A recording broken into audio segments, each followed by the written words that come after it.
Oke, warga Kota Santri, kita masih di program TOP, Terobosan OPD Kabupaten Pekalongan. Masih dengan Pak Hasin ya Pak ya? Masih. Kalau tadi sudah dibahas tentang seputar DCS, kita akan beranjak ke DCT ini DCT. Pak. Apa itu DCT? Apa itu Pak? Daftar calon tetap ya Pak ya? Betul. Sebelum ke daftar calon tetap, tahapan apa Pak yang penting untuk dilakukan? Jadi kan gini, setelah DCT nanti menuju DCT, kan DCT sudah selesai nih.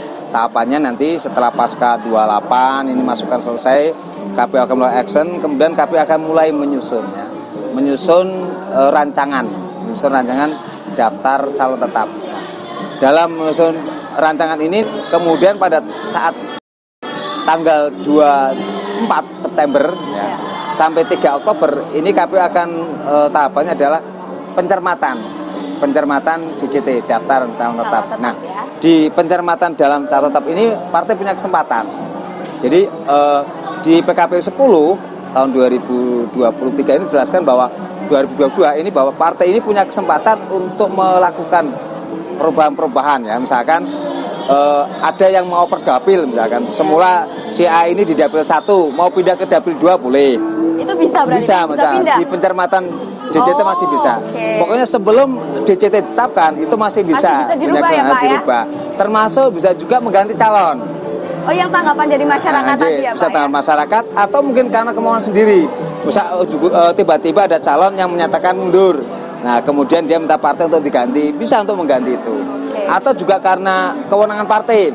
Wah, si A ini misalnya partai bisa mengamati, wah ini kok dicalonkan kayaknya tidak semangat ini. Kemudian ada newcomer yang siap untuk semangat mencalonkan misalnya.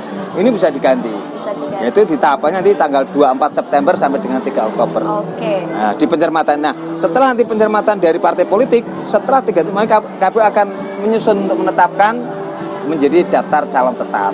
Oke, jadi tahapannya seperti itu ya Pak ya, sampai ke DCT. Jadi sebelum ditetapkan oleh KPU ke DCT, dari partai itu boleh merubah atau merombak pasukannya ya Pak? Betul, boleh. Jadi ayo masyarakat Kabupaten Pekalongan ya Pak ya, bisa langsung mungkin ada yang ingin memberikan tanggapan bisa datang langsung ke KPU. Bisa ke website kami juga, email kami juga bisa. Email juga boleh. KPU Kabupaten Pekalongan sangat terbuka. Gitu ya Pak ya. Oke Pak, ini kan tahapan-tahapannya terus dilaksanakan ya Pak ya, sampai nanti akhirnya ke DCT. Mungkin kendala apa Pak yang dihadapi selama ini? Kalau kami sebenarnya kendala beberapa hal yang saya sampaikan adalah kemarin contoh di daftar calon ya, bahwa banyak calon-calon ini yang mengurus administrasi, ini kadang malah keterlambatan. Yeah. Contoh misalkan di instansi-instansi terkait.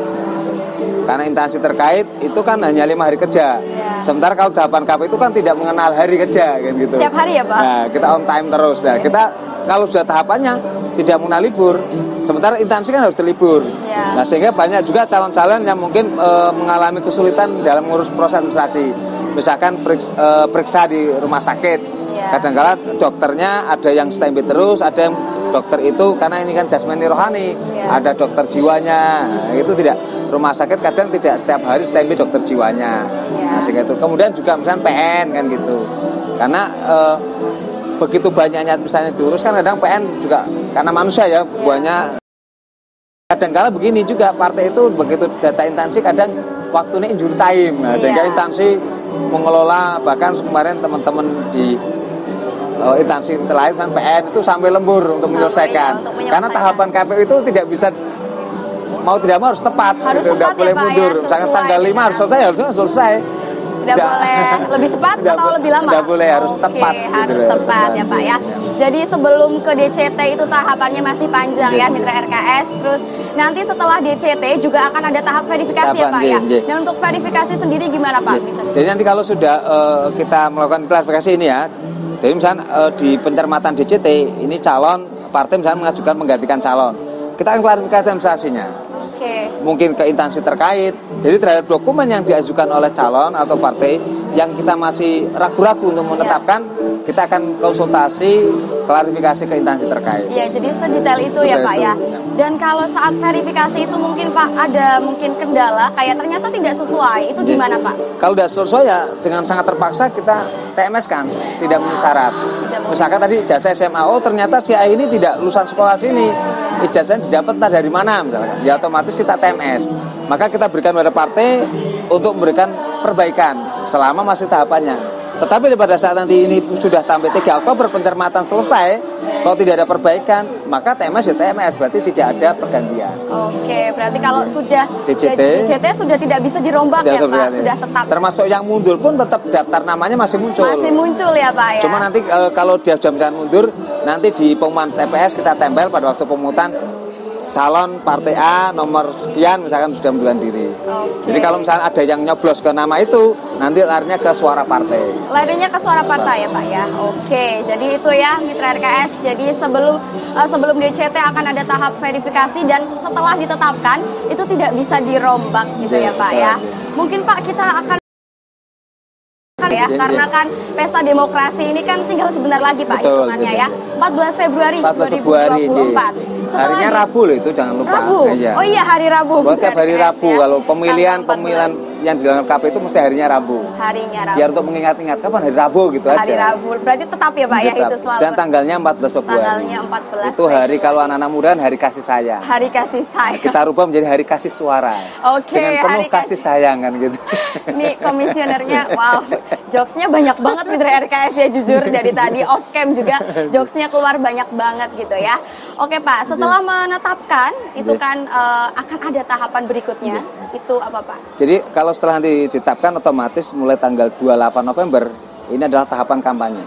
Jadi 28 November sampai tanggal 10 Februari ini tahapan kampanye. Jadi partai politik yang telah ditetapkan sebagai peserta pemilu ini punya hak untuk melakukan kampanye.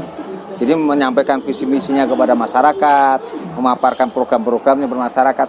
Termasuk nanti juga hal itu juga penetapan juga nanti calon presiden dan wakil presiden kan gitu. Jadi jangan lupa 14 Februari nanti juga kita memilih presiden dan wakil presiden. Oh iya, banyak ya Pak. Di tanggal 14 Februari itu untuk di Kabupaten Pekalongan sendiri kita memilihnya apa saja Pak? Mungkin masyarakat banyak yang bingung. Jadi nanti ini pemilihan sama seperti 2019 dulu. Kita pemilu serentak ya. Jadi kita akan memilih presiden dan wakil presiden.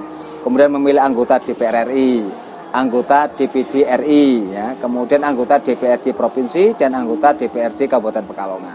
Oke, jadi itu ya Mitra RKS, banyak banget yang akan kita pilih. Tapi untuk pemilihan bupati itu nanti Oktober. Insya Allah kemarin sudah ditetapkan insya Allah di bulan November. Di bulan November tahun depan ya Pak ya. Jadi tidak bareng dengan yang. Dan kalau barengnya nanti pemilihan gubernur. Pemilihan gubernur. Gubernur dan bupati berarti bersamaan di bulan November. Oke, berarti. Ya Mitra RKS, demikian sudah disampaikan oleh Komisioner KPU Kabupaten Pekalongan seputar DCS. Mungkin dari Asin akan ada yang disampaikan untuk warga masyarakat Kabupaten Pekalongan. Oke, terima kasih Mbak Lucy. Yang pertama kami sangat berterima kasih pada RKS ya sebagai mitra untuk memberikan informasi pada masyarakat, sehingga harapan kami dengan talkshow ini, dengan obrolan ini, masyarakat tahu apa yang harus dilakukan pada saat ini kan. Ini kan DCS ya. Silahkan berikan tanggapan terhadap daftar calon sementara anggota DPRD Pekalongan, sehingga KPU dalam melakukan tahapan ini bisa berjalan dengan baik.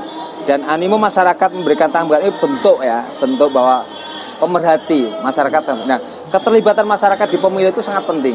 Wujud bahwa pemilu sangat bermartabat, sangat berintegritas, dan legalitasnya itu sangat penting. Maka semakin partisipasi masyarakat semakin banyak, semakin baik, dan semakin cerdas, berarti pemilu semakin sukses dan bermartabat. Pemilu semakin sukses dan bermartabat ya. Jadi untuk warga Kota Santri yang ingin menyampaikan tanggapan terhadap DCS yang telah diumumkan oleh KPU Kabupaten Pekalongan, bisa langsung memberikan tanggapannya ya Pak ya. Sekian dari kita ya Pak Asin ya. Wassalamualaikum warahmatullahi wabarakatuh. Waalaikumsalam warahmatullahi wabarakatuh.